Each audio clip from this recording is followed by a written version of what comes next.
Hello, this is Becky, operations manager here at Flora Nova. Also working from home, as you can see. This is actually my dining room, or a part of my dining room. And I too wanted to share with you an idea with grocery store flowers. These are actually some that my husband brought home for me today. He surprised me, so hence the video. And you can see it's a blue hydrangea, some yellow chrysanthemum daisies, a couple of roses, some purple statice, all sorts of things. It's a totally typical grocery store bouquet. So I'm going to show you two different ways that you can arrange this to create something beautiful for your home. So, of course, we're at home, so I'm stuck with what I have here at home to work with. I don't have all of my fun gadgets and vases and everything from work right now. So you will really get to see what you can do from home. So, of course, everybody knows that you can take this bouquet, hack it off. I'm just gonna hack it off just to show you, and plunk it in a vase. This is so typical of grocery store bouquets. And you can tell it's not very pretty. I think we can do it better. So here is what I'm going to show you. First off, what is wrong with that tall, skinny vase? It holds the flowers like this, and this is not a very pretty look. These are the prettiest parts of the flowers. So what I found is actually, this is a canister. It has a lid. It's just that my husband uses it to put beans and rice and things that he uses to bake with in. So I stole it for a minute, and I'm going to try to use this shallow, wider container to give the flowers a little bit more shape. So first off, I'm going to show you too a little bit of stuff, tips and tricks that you can use with grocery store flowers. First off, you'll see that the hydrangea has some brown marks. And so I'm just picking off those brown petals. It'll just make the hydrangea a little bit more attractive. And fluff it up just a little bit, but be careful. You don't want to break any of these really delicate stems. And then I think I'm gonna have to take these leaves off. I'll take at least the one off. I'll try to keep this other one on here, and I'm gonna cut right above the node, these little things, these little notches you can see. If you cut right below the notch or right on the notch, the plant can't drink as well, the flower. So I'm gonna cut just above it and lay it here in the vase. So it has sort of a lean to it so far.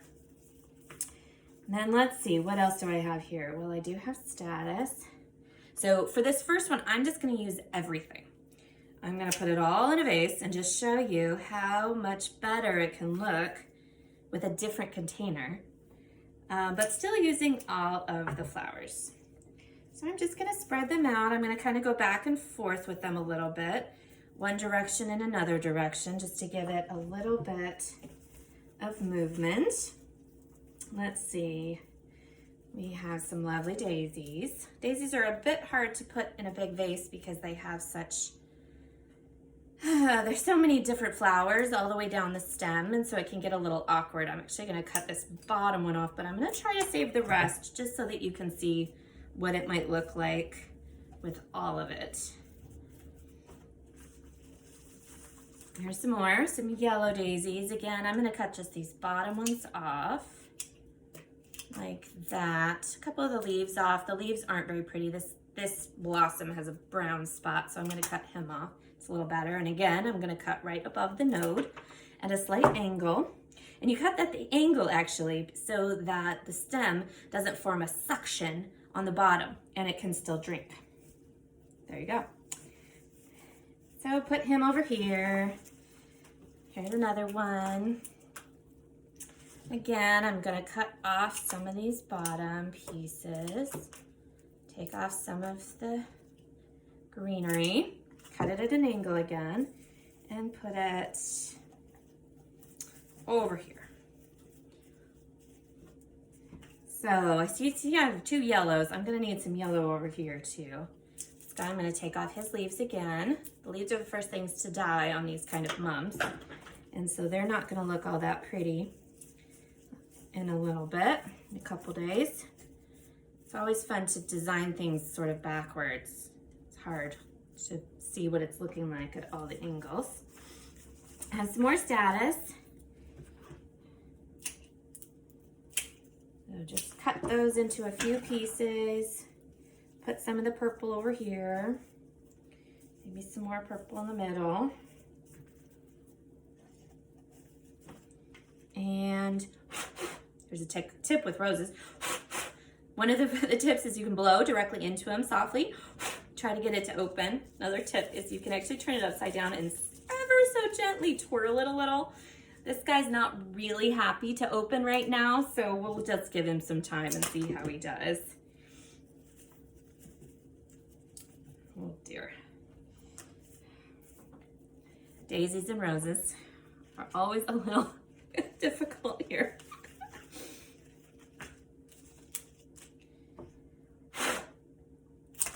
And the second. Put him kind of in the middle. So, oh, nope. Hang on, I got two more things. I should have put this in before because it has quite the branchy elements, but I didn't. So let's see what we can do with him. I think if we put him here and then kind of weave this guy through. This guy, one last thing, this is a Hypericum, otherwise known as St. John's wort. And he's our last little guy here. And that's that. So it's not gorgeous, but you can see from the shape, it is so much better than the other straight up and down squashed together. At least you can now see all of the different elements. At this point, I've kind of put them out in all directions. You know, I have some yellow here, some yellow there, some yellow here, some purple in different places, a couple of touches of white. So it's better. You can put this in on your dining room table, and it definitely looks better than all clumped together. For this particular arrangement, because these flowers are a bit difficult together in just one arrangement altogether, this is not, to be frank, it is not very pretty. It's just not. It's quite sad. So this is not how I'm going to display it in my house. I think we can still do better. So I have a second idea. One of the ways we're going to make this second idea work is I've gone into the garden and gathered just a couple of things, and I don't have very much. We just moved, my family just moved over the winter, and so the yard that we have right now is not ideal for floral, but I do have a little bit of, oh, here's the kitty cat. This is Oliver. He loves flowers. He will try to eat all of these flowers as soon as we stop filming. So I have some camellia that I was able to get actually from a neighbor. So thank you, neighbor.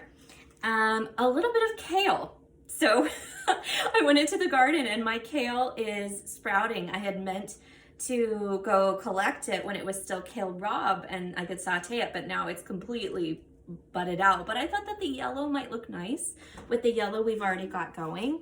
And then I also, what I have a lot of is fruit trees. And so I grabbed a couple of pieces of apple, and that's it. I really don't have a lot in my yard. So what I'm going to do instead of this is I'm going to use these now, and I'm going to create a couple of different arrangements.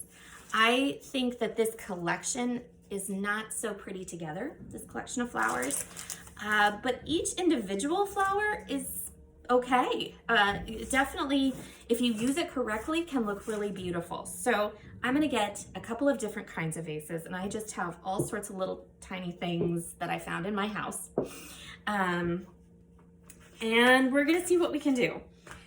So let's see. First off, I do want to get these branches in here, and I want to do this first just because for these cherry branches, it's going to be all about their line, and I think they might be my most favorite part of any of this.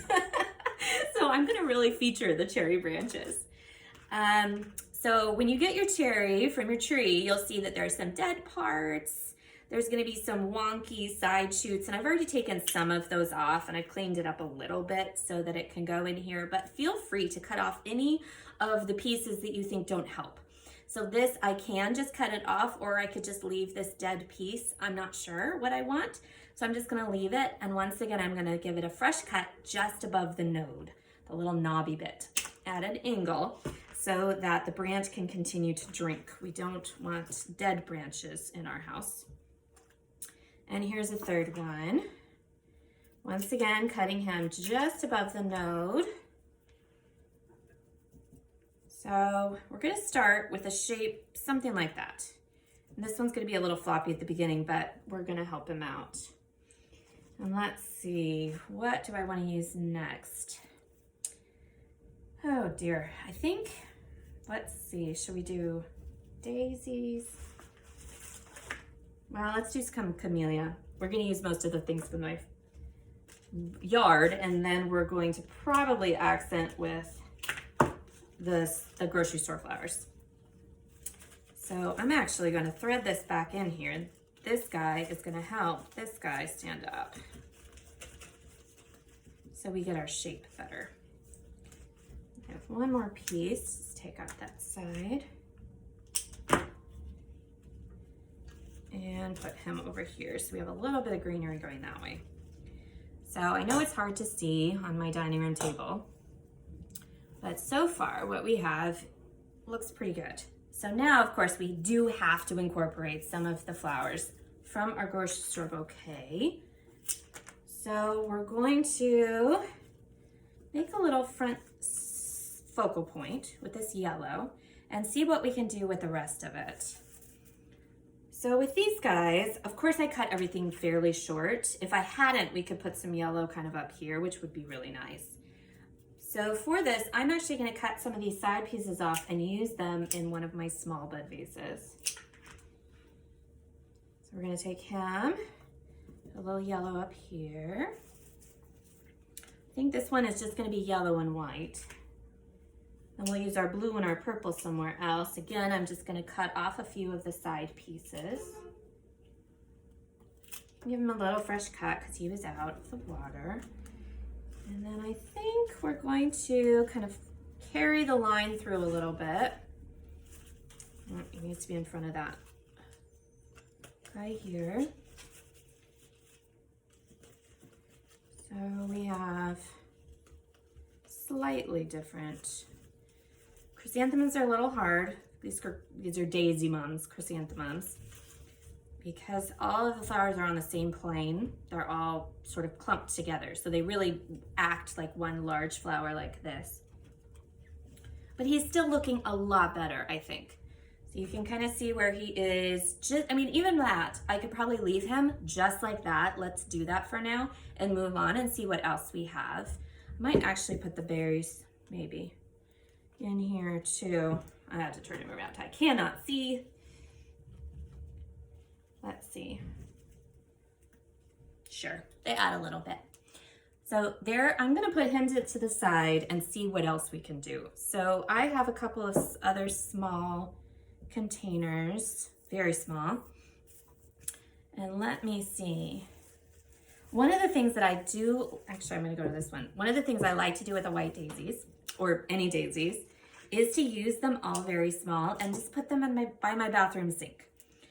Daisies last forever, these chrysanthemum daisies. These aren't the same as the daisies that grow in your yard, just to be clear. This is a chrysanthemum. It lasts a very long time. I need a little bit more water. It's different than the Shasta daisy or one of the other daisies that you will see in your yard. Okay, we're gonna get him very short. And definitely make sure to pick off all of the greenery that goes under your water. And then we're gonna take all these little guys that we cut. Just gonna give them a little fresh cut and see what we can do here. Again, it's for a bathroom. Doesn't have to be awesome, but you can see it's already kind of happy. It could look really sweet with maybe some of these kale guys in here. Just a little soft garden, freshly picked. Doesn't have to be pretentious. It's definitely not. You know, I couldn't sell this to one of our brides. It's not high end, but you know, it works and it brightens up my bathroom. It's a sweet little thing. Okay, we're getting there. I think I'm gonna add some of these yellow daisies in here too, just to give it a little extra.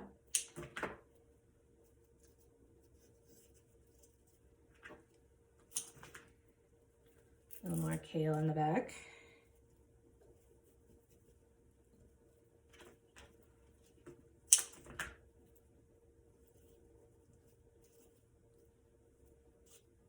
Okay, it's not perfect again, but it is happy. And I think the daisies look happier and a little bit nicer when it's just two colors again, just like I did with the other. And it's appropriate to its place. I'm going to put it in the bathroom by the sink. And it's just gonna make me happy when I see it in the morning, brushing my teeth. So that's that. Let's see, let's do another one. I'm running out of things. So this big hydrangea guy, I think we're gonna leave as he is. Let's see if he is tall enough. No. So hydrangea could really benefit from more of the leaves, greenery. Greenery and hydrangea go really well together, but of course I've used all of my teeny tiny leaves. Though I do see this guy is probably gonna end up in an arrangement before the end of this quarantine. So he is just gonna live kind of like a little silly bloop all by himself. And he's just gonna sit on a shelf. And then, let's see, I got my last things here. I think that I am just gonna do a couple of daisies, a couple of the two roses that I have, and just put them at a slight angle, one a little taller than the other one, with just a simple, something linear kind of behind. Let's see if this works. It's a little silly to put these kale with roses, a little high end and low end together here, but it's something. It's what I have. And a lot of this is making do with what you have. So that is what I want him to do. So his lines are complementing each other. So he kind of goes like that. That's what I have. So that's what I'm gonna do. Now a third one or something down here might be nice. You know, some more branchy elements would be nice. There's so many other things you can do with, you have more to work with, but this is what I've got for right now. So I'm gonna do that. Maybe that's gonna go by my bedside table. I love yellow. Now, you see where I'm going with this. Obviously, this is actually all that I have left. I have Status, which actually looks exactly the same dried, so don't even put it in water. If you like the purple, the shock of purple, that's a great thing to put in your bathroom or some other place up on a shelf, and you just get that nice purple, but it doesn't need water. It will dry exactly like this. And these I could have added to any of these other things as a little accent. I just didn't get around to it for this first video. So for what it's worth, there you go. I gave you two options for making a grocery store center or a bouquet that is maybe not the most gorgeous bouquet you've ever seen, but it came with love from my husband, who I love, and I am so grateful that he brought me flowers as I'm shut in the house. So you'll see now I have something for my bedroom, for my kitchen, for my bathroom, these little touches of floral happiness that I'm gonna put around my house. Thanks so much.